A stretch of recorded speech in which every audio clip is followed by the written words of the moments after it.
Police graduates from overseas and interstate joining us today.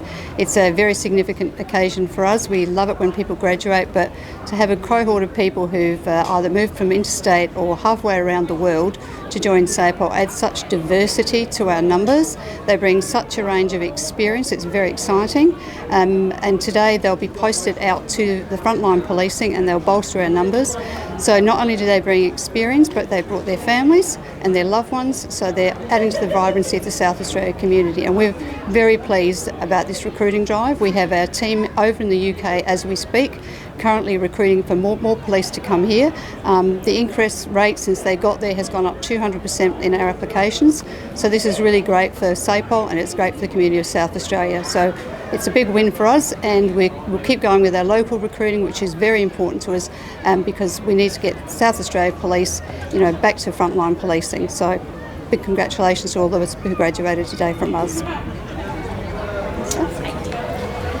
Thank you, Acting Commissioner. It is a real privilege to be here today to see such a significant number of new recruits join the ranks of South Australia's police, particularly showing the success of the recruitment campaigns that police have been engaged in the last couple of years. And today to see so many new recruits, particularly from the UK and from interstate, is great news for our police force, but great news for South Australians that we are getting, once again, some terrific South Australians to protect our community joining the ranks of our police force coming from either the UK or Victoria. And I think we've got Ella and Jamie maybe to talk briefly about what their experience has been as we continue sending the message that we're looking forward to more not only South Australians joining the ranks of South Australia's police, but welcoming police officers from other part of the country and other parts of the world as well. Thank you. Ella, would you like to go first? Yeah, sure. Thank you. I'll just get you nice and close to the mic if that's okay. Beautiful. Just tell us, what's the journey been like? Yep. So I am originally born and bred from South Australia, but I moved to Victoria about 10 years ago. Joined Victoria Police about 5 years ago, but the mission was to always get home to my family. It was just that the recruitment drive that SAPOL have got going at the moment, it made it much smoother and a lot easier for us to get over, especially being able to keep my rank. I was a senior constable in Victoria and I get to keep that after I finish my probation. So it's been really, really good. And what does the next chapter hold for you?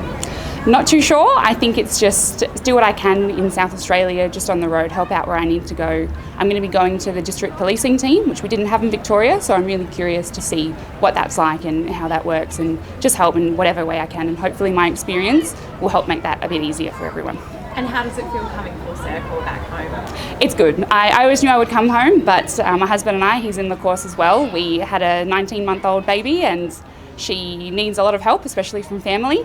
So that's why we're here as well, to get that support from family. So lovely. Thank you so much. Thank you. And just tell us, what's the journey been like for yourself? It's been quite a long, challenging journey, I'll be honest, coming all the way from the UK. But now I'm here, I'm now in South Australia, and I'm absolutely love it. I wouldn't change it for the world. I'll just get you to step a little bit closer if it's okay. And what attracted you to South Australia? Why make the massive move? I think it was for the benefits and the adventure, having that extra annual leave time so that I can go and explore and go around South Australia, go around the States, but then also other benefits that you get working for SAPOL. And how different is policing styles, I guess, from back in the UK to here? Is it quite a stark difference? It's very challenging being brand new again. I was an experienced cop in the UK. I knew my role inside out, so it's very challenging being new at the role again and having that learning curve.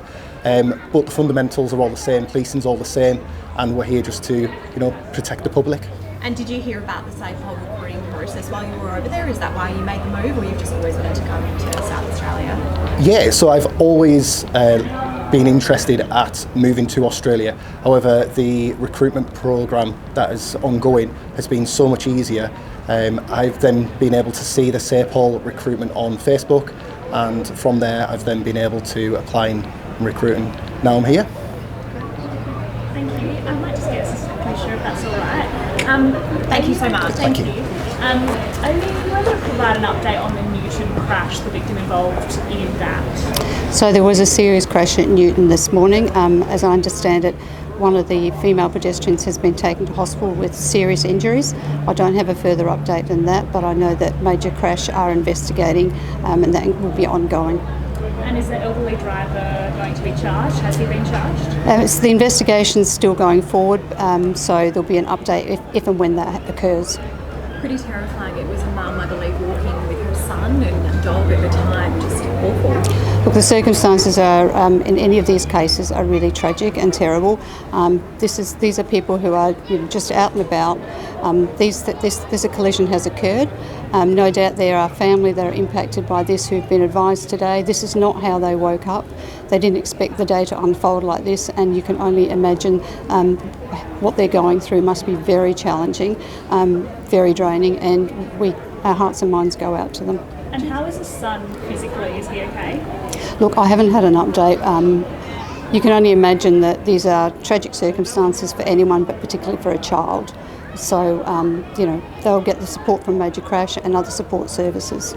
Just on another crash, actually, there was a horrific fatal at Port Augusta earlier in the week. A 20-year-old girl tragically lost her life. That driver still hasn't come forward. What's your appeal? My appeal is that if you are the driver involved, you should come forward. You need to come forward and speak to us. These are terrible circumstances. A woman has lost her life. Come forward and talk to us about what occurred, because we will find you. It would be better if you came forward of your own accord. That investigation is ongoing, and it will be and has been relentless. The brother of that 20-year-old woman has now started a GoFundMe to help raise enough money to get his sister's body back to Pakistan. Just absolutely horrific circumstances. Look, I have heard that the family have set up a GoFundMe page. Obviously, there is an additional challenge here because the family are from overseas, you can understand why they're doing this. They want to be reunited. The family will want to grieve in an appropriate manner for their culture, as would any community. So, we understand why they're doing that.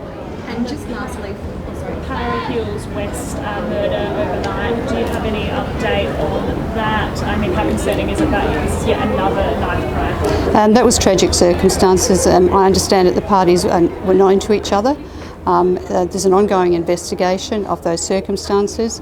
Once again, there's a community that has lost a loved one, but Major Crime are assisting Northern District CIB with the investigation, and if and when there's any update, that will be provided, but the matter is currently before the courts at this point. Do you know if the alleged offender was known to police at all? I don't know if the people were known to police, but I know that they were known to each other. I might just get one for police, Minister, if that's all right. Just sort of in a similar vein, the Para West murder. How concerning is it that we have these new knife laws, yet these knife crimes are still occurring?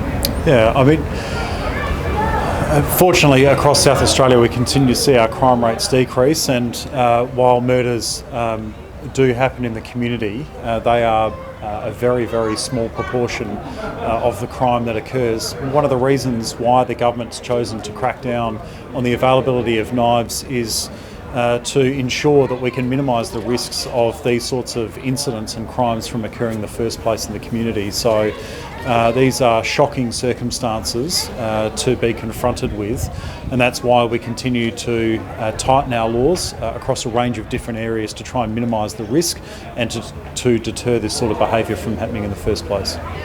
Great. Thank you so much, guys. Thank you.